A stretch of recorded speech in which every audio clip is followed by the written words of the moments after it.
Voltando então, gente, no vídeo passado, a gente discutiu as características que são comuns a todos os seres vivos. Aí nós falamos que todo ser vivo é capaz de realizar reações químicas, né? E nós temos como exemplo a digestão dos alimentos e a reação química de fazer energia. Bom, vamos dar continuidade aqui. Todo ser vivo também, ele tem material genético. E essa característica parece óbvia, porque se todo ser vivo é feito de célula, e se o DNA é parte da célula, então todo ser vivo que tem célula tem DNA. Esse material genético é o DNA. Todo ser vivo tem DNA, tem material genético. E nós já discutimos a importância e a função desse DNA. O DNA, ele tem por função, gente, transmitir as características genéticas dos pais para os filhos. Como assim, Cris? Eu já esqueci. Ok, eu vou te relembrar. Olhe para você. Vai no espelho e olhe o seu nariz. Acha seu nariz feio? De quem que você puxou esse nariz? Do seu pai ou da sua mãe? Olha os seus olhos. São bonitos? Você gosta deles? São claros, escuros, amendoados, redondos, grandes, fundos? Tudo isso, gente, é característica que a gente herda, que a gente pega dos pais. Agora, quem é que transfere essa característica pra gente? É o DNA. Então, essa molécula, que é o DNA, é a molécula responsável pela transmissão das características genéticas. Tudo que você é por dentro e por fora é um reflexo do que estava no seu DNA. Então, se a sua orelha é grande, é pequena, se você é branco, negro, amarelo, se o seu cabelo é liso, cacheado, crespo, se seu nariz é grande ou pequeno, se a sua sobrancelha emenda com a outra, se você tem muitas sardas, se o seu pé é grande ou pequeno, se a sua perna é fina ou grossa, o seu peso, a sua altura, todas essas características, elas são passadas dos pais para os filhos.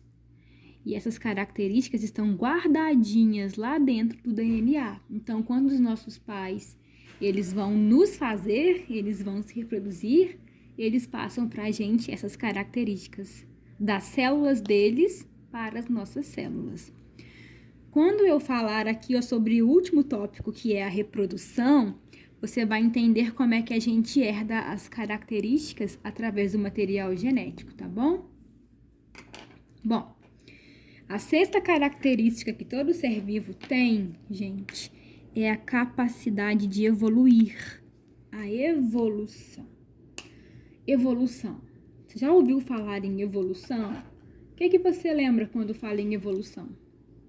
Você lembra de macaco, né? Provavelmente, a evolução dos humanos, porque tem gente que acha que os humanos vieram dos macacos. Isso é um erro, tá? Isso é uma mentira.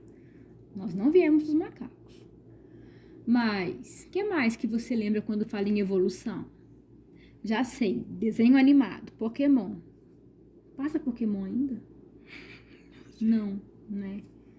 O que mais que você lembra quando fala em evolução? Não sei, pense aí. Mas em ciência, a palavra evolução, ela significa mudança. Evoluir significa mudar. Turma, muito cuidado, porque essa mudança pode ser tanto para melhor quanto para pior. Então, quando fala assim, fulano evoluiu, ficou bonita, ficou inteligente, evolução não é só para melhorar, tem evolução que vem para piorar, tudo bem? Mas em ciência, evolução são as mudanças, é a mudança de características ao longo, do tempo. Faltou aqui, ó, uma palavrinha, deixa eu colocar aqui. Ah, tá aqui. Ao longo do tempo. E essa mudança, turma, que faz mudar as características dos seres vivos, elas têm duas características. Elas são lentas. Essas mudanças demoram muito para acontecer e demoram muito para ser percebidas. E quando eu falo lento, é da ordem de milhares de anos. Uma espécie demora milhares de anos para poder evoluir, para poder mudar, certo? E essa mudança, ela acontece porque o DNA muda. Há uma alteração, um erro, uma discordância, algo diferente no DNA e faz o DNA mudar. Se o DNA muda, a característica também muda. Por exemplo, vamos pensar aqui nos nossos ancestrais, tá? E quando eu falo nossos ancestrais, eu não estou falando dos macacos, tá? Eu estou falando dos hominídeos. Já ouviram a palavra hominídeos? Os hominídeos, gente, tá?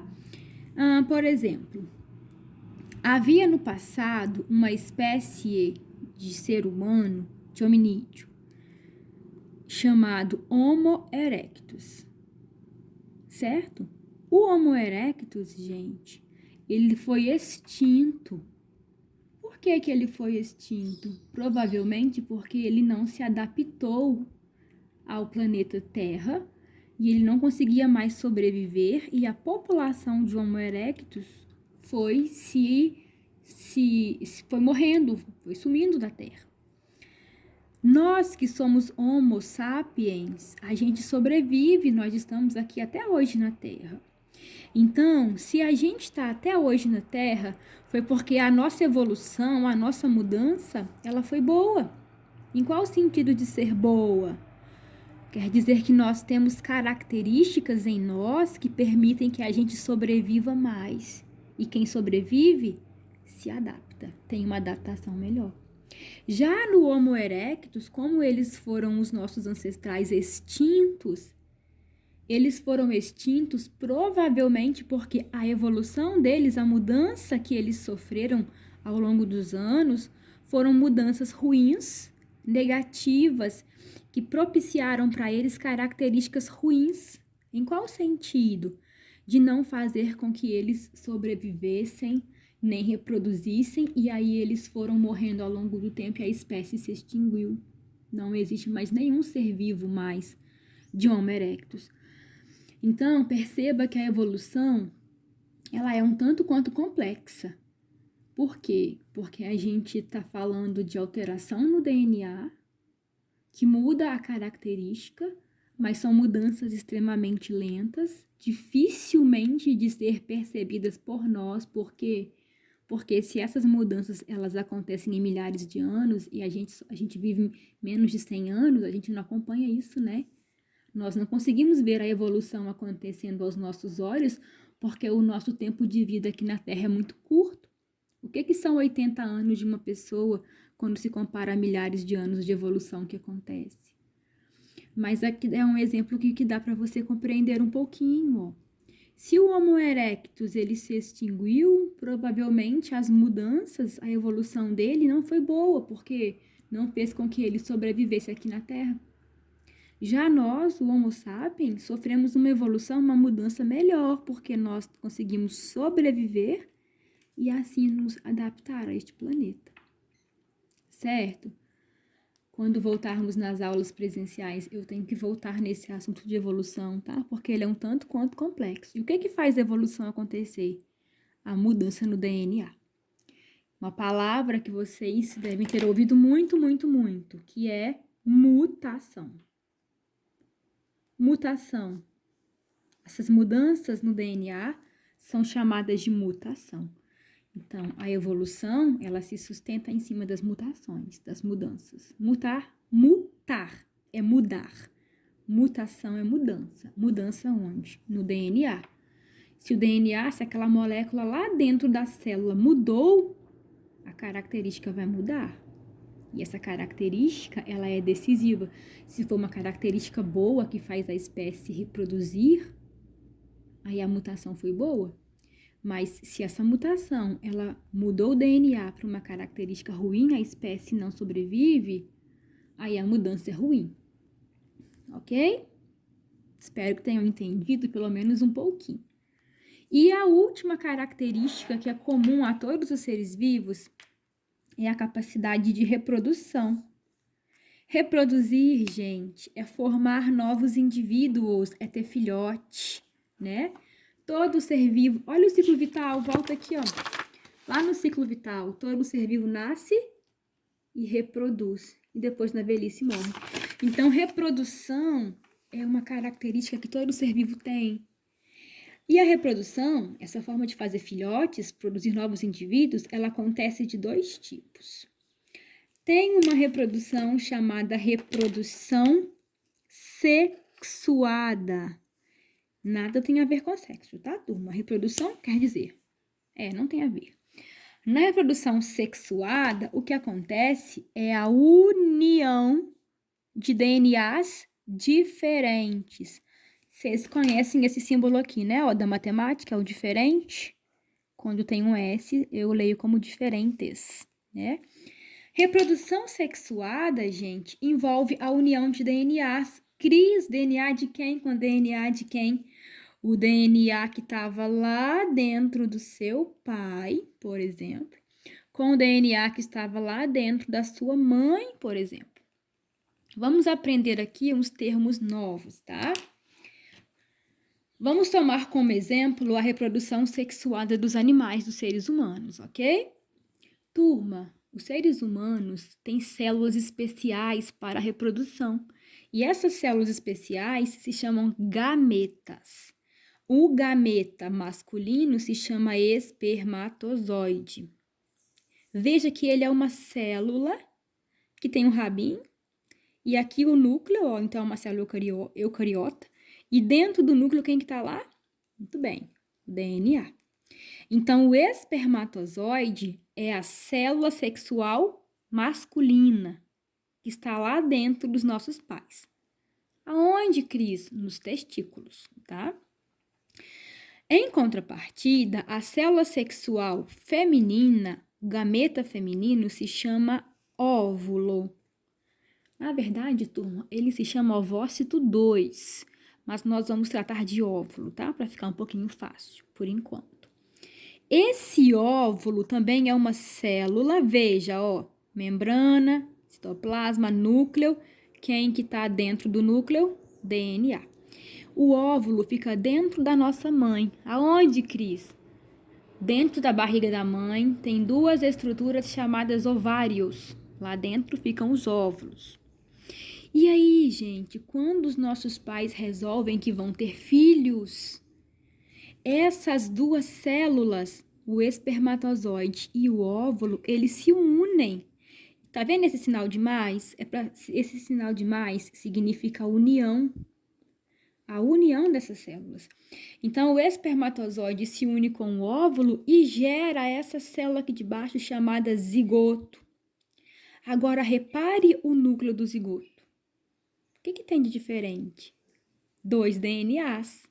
Quais? Esse aqui veio lá do espermatozoide. E esse DNA aqui veio lá do óvulo. Então, na reprodução sexuada, eu tenho a união de DNAs diferentes. O DNA do pai era diferente do DNA da mãe. Quando eles se uniram, formaram um zigoto que contém os 2 DNAs. É por esse motivo que você tem características do seu pai e também da sua mãe. Porque em você, que você é o zigoto, em você tem o DNA dos 2. Então, o nariz da sua mãe, o cabelo do seu pai, a altura da sua mãe, a gordura do seu pai. De onde que veio isso? Veio daqui, da reprodução sexuada. Nós somos exatamente metade do nosso pai e metade da nossa mãe. Então, quando eles, os pais, eles vão ter filhos, eles dão metade deles para nós, metade do material genético deles, certo? E aí, gente, esse zigoto, eu digo que ele é o descendente, ele é o filho, o descendente. E é um descendente diferente dos pais. Por quê? Porque esse descendente tem o DNA dos 2, não é só o do pai nem só o da mãe, misturou o DNA. Então, é um descendente diferente dos pais. Se é um descendente diferente, ele traz características também novas, também diferentes. Isso é muito bom, porque faz a espécie ter condições de se adaptar melhor aqui na Terra, ok? Será que entenderam a reprodução sexuada? Muito bem. Na reprodução assexuada, tá aqui embaixo, pequenininho, tá? A reprodução assexuada. Nela não existe, ó, vou circular, não há a união de DNAs. Os seres que fazem a reprodução assexuada, eles mantêm o DNA igual. Por exemplo, acontece com bactérias. Então, essa célula aqui, ó, ela é uma célula, por exemplo, de bactéria. Nós já vimos isso aqui lá para trás. Essa bactéria aqui, eu vou chamar de bactéria mãe. Ela vai reproduzir. Essa bactéria mãe, gente, ela vai se dividir em duas, olha, e vai formar duas bactérias filhas. Só que perceba o DNA que está aqui dentro, ó, da bactéria mãe. Esse DNA, ele foi modificado? Não. Então, esse DNA aqui da célula mãe, da bactéria mãe, é exatamente o DNA que tem dentro das bactérias filhas. É o mesmo DNA, o DNA é idêntico. Então, essas bactérias filhas são idênticas à bactéria mãe, porque elas têm o mesmo DNA. Quando, gente, um ser, ele teve origem em outro e continuou com o mesmo DNA, eu falo que são seres clones. O clone é a cópia, é o xerox. Essas bactérias filhas, elas são clones da mãe, porque elas têm as mesmas características, porque têm o mesmo DNA. Ok? Reprodução assexuada, então, não há união de gametas. Veja que aqui eu não falei em espermatozoide, não falei em óvulo, não falei que uniu o DNA de ninguém. A mãe, a bactéria mãe, simplesmente passou o DNA dela para as células filhas. Então, o DNA das células filhas é idêntico ao da célula mãe. Então, as células filhas são clones da mãe. Isso é ruim, por quê? Porque a gente sabe, por exemplo, que antibiótico é um remédio que mata a bactéria. É ruim para a bactéria, né? Para nós, não. Então, por exemplo, se eu tô com uma infecção de garganta e um monte de bactéria clone, se o antibiótico mata uma, mata a outra, porque elas são idênticas, né? Isso é ruim para a bactéria. Para nós, isso é muito bom. Certinho? Um abraço, até a próxima aula.